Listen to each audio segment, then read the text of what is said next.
Everyone. आज हम सीखेंगे क्लास 9th का चैप्टर नंबर 10 सर्कल्स, जिसमें सबसे पहले हम सीखेंगे कितनी सारी टर्म्स हैं और कितने सारे कॉन्सेप्ट्स हैं जो आपको पता होने चाहिए सर्कल चैप्टर को शुरू करने से पहले। अगर आपको ये पता नहीं होगा तो आप क्वेश्चंस को समझ नहीं पाओगे, आपको अपना चैप्टर जो है डिफ़िकल्ट लगेगा। तो बेसिक चीज़ें जो हमने पुरानी क्लासेस में, पिछली क्लासेस में नहीं अच्छे से पढ़ी हैं, उनको अब आप अच्छे से एक बार सीख लो, जिससे कि आपको 9th की 10th की या आने वाली मैथ्स जो है आसान लगे। मेरा जो मोटिव है वो यही है कि आपका बेसिक्स इतना अच्छा हो कि आपको मैथ्स जो है आसान लगने लगे मुश्किल की बजाय। तो सबसे पहले शुरू करते हैं बेसिक टर्म्स और कॉन्सेप्ट्स सर्कल से रिलेटेड। सर्कल क्या है सबसे पहले वो जानेंगे।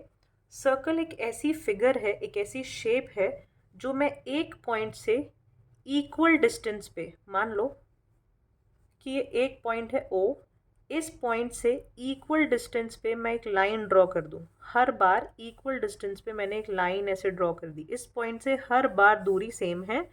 उस शेप को जो हमें एंड में मिलती है, उस शेप को हम सर्कल कहते हैं। ठीक है। और जो ये दूरी है ना, ये जो दूरी मैंने ली है लाइन को ड्रॉ करने के लिए, सेंटर से, इसको कहेंगे सेंटर। तो यहाँ पे सेंटर का मतलब आपको समझ आ गया है।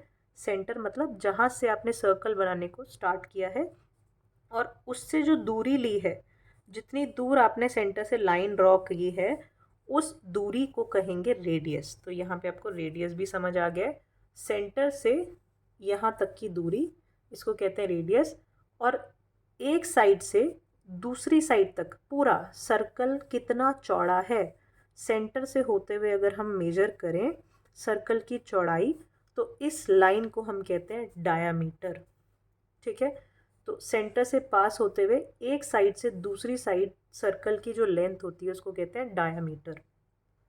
डायामीटर हमेशा रेडियस का डबल होती है क्योंकि सेंटर से जब भी आप लाइन ड्रॉ करोगे वो हमेशा इक्वल डिस्टेंस पे होगी। तो ये जितना होगा उतना ही ये पार्ट होगा। तो इसीलिए ये पूरी डायमीटर जो है रेडियस का डबल होती है, या कह लो रेडियस जो है डायमीटर का आधा होती है। आगे बढ़ते हैं। ये जो अंदर वाला पार्ट आपको दिख रहा है, दिस होल पार्ट जो सर्कल के बीच में है, ये पार्ट, इसको कहते हैं interior of the circle. Interior of the circle. और सर्कल के बाहर का जो पार्ट है, ये एरिया, उसको कहते हैं एक्सटीरियर ऑफ द सर्कल। ये बाहर वाला पार्ट, जैसे अगर मैं यहाँ एक पॉइंट बनाती हूँ तो ये जो पॉइंट है ये सर्कल के एक्सटीरियर में है, और अगर मैं यहाँ पॉइंट बनाती हूँ तो ये सर्कल के इंटीरियर में है। तो आपको यहाँ ये बात भी समझ में आ गई है। Circle is also done. अब आते हैं कॉन्सेंट्रिक सर्कल में। कॉन्सेंट्रिक सर्कल वो सर्कल है जो जिनका जो सेंटर पॉइंट है वो सेम है। जैसे कि मैंने एक सर्कल ड्रॉ किया इस तरह, ये सेंटर था इस सर्कल का, फिर मैंने एक और सर्कल इसी को सेंटर लेकर मैंने एक और सर्कल ड्रॉ किया जस्ट इसके अंदर। ठीक है। तो इन दोनों सर्कल को मैं बोलूँगी these circles are concentric circle. एक के अंदर एक है, इनका सेंटर पॉइंट सेम है, तो कॉन्सेंट्रिक सर्कल्स। आगे बढ़ते हैं कॉन्ग्रुएंट सर्कल्स। कॉन्ग्रुएंसी का मतलब हम ट्राइंगल में भी सीख चुके हैं। कॉन्ग्रुएंसी का मतलब होता है दो ऐसी शेप्स जो हूबहू बिल्कुल सेम हो, एंगल्स में, लेंथ में, हर चीज़ में, साइड की मेजरमेंट सब कुछ सेम हो। तो सर्कल में अगर मैं कॉन्ग्रुएंट सर्कल बोलती हूँ तो ऐसे दो सर्कल जो बिल्कुल, जिनकी रेडियस और जिनको मैं एक के ऊपर एक रखूँ तो बिल्कुल सेम, कहीं से भी मुझे विजिबल ना हो, बिल्कुल सेम रेडियस के हों। ठीक है। तो इसको हम कहेंगे कॉन्ग्रुएंट सर्कल। नेक्स्ट आते हैं कॉर्ड। कॉर्ड क्या होती है, देखो कहीं से भी अगर मैं इस सर्कल की, सबसे पहले समझो सरकमफ्रेंस क्या होती है। ये जो सर्कल है इसकी जो ये लाइन है, ये पूरी, मान लो मैं यहाँ ए पॉइंट से शुरू करती हूँ, ये कितनी लेंथ है इस पूरे सर्कल की, यहाँ से लेकर वापस ए पॉइंट तक, तो ये जो पूरी लेंथ है इसको मैं सरकमफ्रेंस बोलूँगी। ठीक है। सरकमफ्रेंस। तो कॉर्ड क्या होती है, जब इस सरकमफ्रेंस से कोई भी दो पॉइंट मैं ज्वाइन कर देती हूँ, जैसे मान लो ये डी पॉइंट और ये सी पॉइंट मैंने ज्वाइन कर दिया, ऐसे यहाँ से कोई सरकमफ्रेंस पे एक पॉइंट लिया और एक पॉइंट यहाँ ऐसे ले लिया, ये ज्वाइन कर दिया, तो ये जो है, ये जो मैं ड्रॉ करे जा रही हूँ, ये दीज आर कॉर्ड्स। ठीक है। यानी सरकमफ्रेंस पे कोई भी दो पॉइंट को मैच करती हुई जो लाइन होती है, दैट इज कॉर्ड। अब देखो डायमीटर भी एक, जो ये कॉर्ड ही तो है, ये एक साइड और ये दूसरी साइड, ये इसे ज्वाइन कर रही है दो सरकमफ्रेंस के दो पॉइंट्स को। तो ये डायमीटर भी एक तरह की कॉर्ड होती है और ये लॉन्गेस्ट कॉर्ड होती है। इससे लंबी कॉर्ड आप सर्कल के अंदर नहीं बना सकते। तो diameter is the longest chord of the circle. तो कॉर्ड यहाँ पे कंप्लीट हो गया। नेक्स्ट चलते हैं आर्क क्या होती है। आर्क के लिए देखो यहाँ पे ध्यान से कि अगर मैंने इस सर्कमफ्रेंस की, पूरी सर्कमफ्रेंस थी, सर्कमफ्रेंस में एक पॉइंट से दूसरे पॉइंट तक ये जो सर्कमफ्रेंस है इसको मैं मेजर कर रही हूँ, सिर्फ इतने पार्ट को, तो इसको मैं बोलूँगी आर्क। ठीक है, ये जो पार्ट है इसको मैं बोलूँगी आर्क।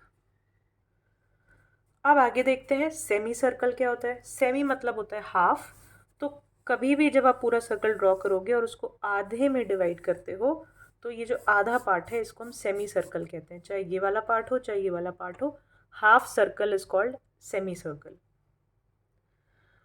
अब आगे देखते हैं सेगमेंट और सेक्टर।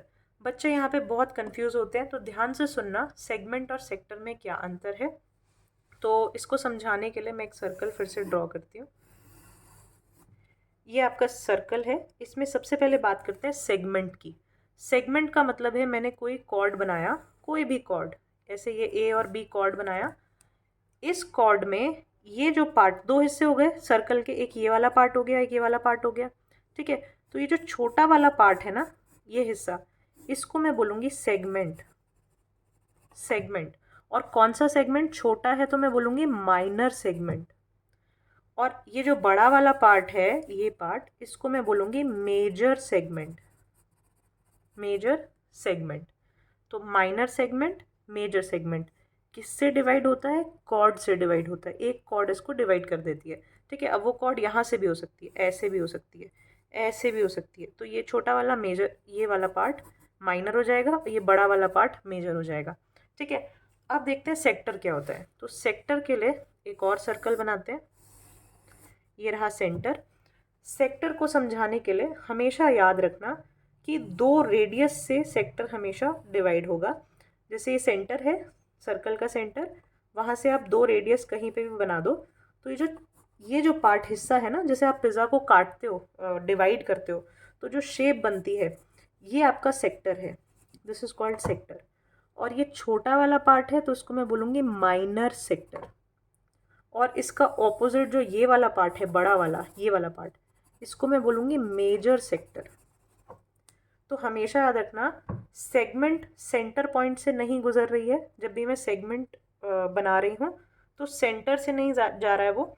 और जब भी मैं सेक्टर बना रही हूँ तो सेंटर से और रेडियस की हेल्प से मैं सेक्टर्स क्रिएट कर रही हूँ।